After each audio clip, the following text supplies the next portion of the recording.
Hello friend, સ્વાગત છે તમારું રસોઈ વિથ આરબીના કિચનમાં। તો આજે આપણે બનાવીશું બાજરીના લોટના વડા। તો વડા બનાવવા માટે આપણે લઈશું બાજરીનો લોટ, ચણાનો લોટ, ઘઉંનો લોટ, દહીં, બેઝિક મસાલા, દળેલી ખાંડ, તલ, અજમો, કોથમીર અને કસૂરી મેથી। વડામાં નાખવા માટે આપણે લસણ મરચાંની પેસ્ટ બનાવી લઈશું। તેને આપણે મિક્સરમાં લસણ, કોથમીર ધોઈને લઈ લીધી છે અને મરચાં આપણે સમારીને અધકચરા ક્રશ કરી દઈશું।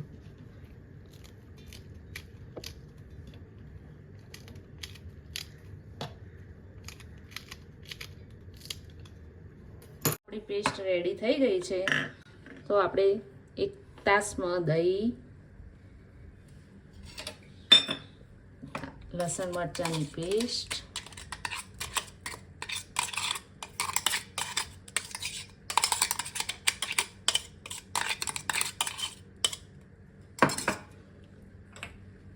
અજમો ક્રશ કરીને હાથથી નાખી દઈશું આપણે, તલ,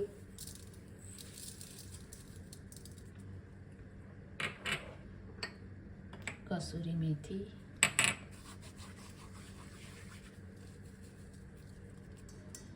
દળેલી ખાંડ,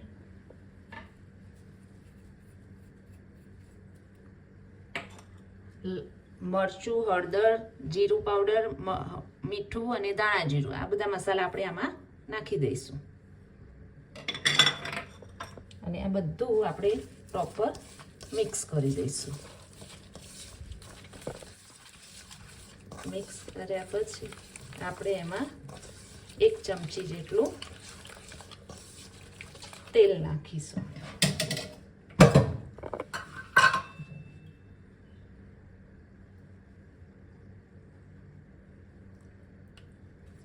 તેલને બરાબર મિક્સ કરી દઈશું આપણે। મિક્સ કર્યા પછી આપણે એમાં 1 બાઉલ બાજરીનો લોટ,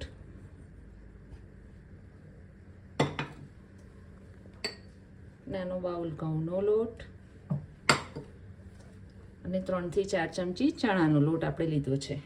આ બધું હવે આપણે પ્રોપર મિક્સ કરી દઈશું। બધું મિક્સ કર્યા પછી આપણે થોડું થોડું પાણી લઈને લોટ બાજરીનો બાંધી લઈશું વડાનો। જો તો હવે આપણો લોટ પ્રોપર મિક્સ થઈ ગયો છે। તો હવે એમાં થોડું થોડું પાણી લઈને આપણે લોટ બાંધી લઈશું। બહુ ઢીલો લોટ નથી બાંધવાનો આપણે, કે બહુ કઠણ બી નથી, મીડિયમ લોટ આપણે બાંધીશું।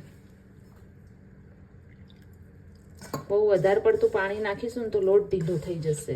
તો આપણે થોડું થોડું પાણી નાખીને લોટ બાંધી લઈશું।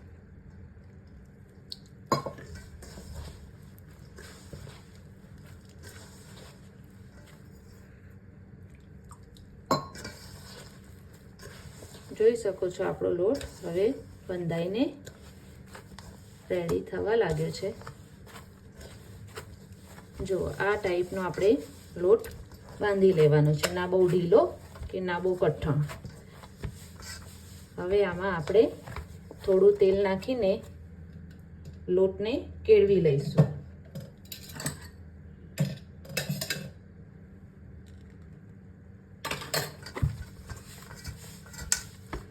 જો આપણો લોટ પ્રોપર સરસ બંધાઈ ગયો છે। હવે લોટ બંધાઈ ગયો છે તો આપણે લોટને 10 મિનિટ રેસ્ટ આપીશું અને ત્યાં સુધી આપણે કઢાઈમાં તેલ મૂકી દઈએ તો આપણું તેલ બી ગરમ થઈ જાય અને ત્યાં સુધી લોટને રેસ્ટ બી મળી જાય। તો આપણે વડા તળવા માટે તેલ ગરમ કરવા મૂકી દીધું છે। તો આપણે 10 મિનિટ થઈ ગઈ છે। હવે લોટને બરાબર આપણે કેળવી દઈશું।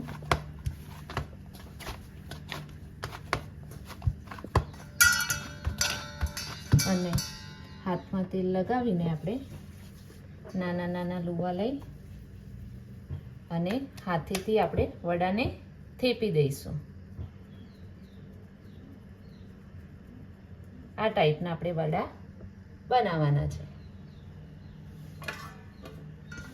તો આપણે આપણા વડા થેપીને રેડી કરી દીધા છે. તો હવે તેલ ગરમ કરવા મૂકી દીધું છે આપણે.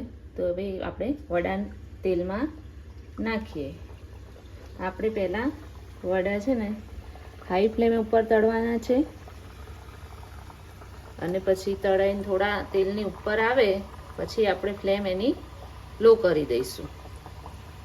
આ વડા ખાવામાં ખૂબ જ ટેસ્ટી લાગે છે અને આ વડા છે ને તમે ચા અને કોફી જોડે ખાશો ને તો બહુ જ સરસ લાગશે.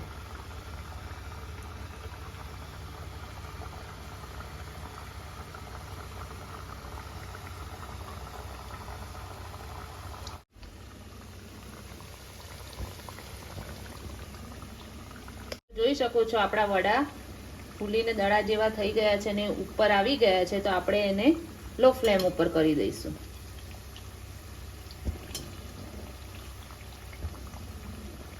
અને આ વડા તમે 3 થી 4 દિવસ માટે સ્ટોર કરી શકો છો.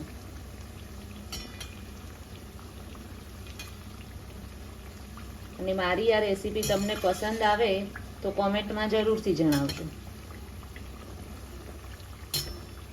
આપણા વડા તળાઈ ગયા છે હવે. તો આપણે એને પ્લેટમાં કાઢી દઈશું.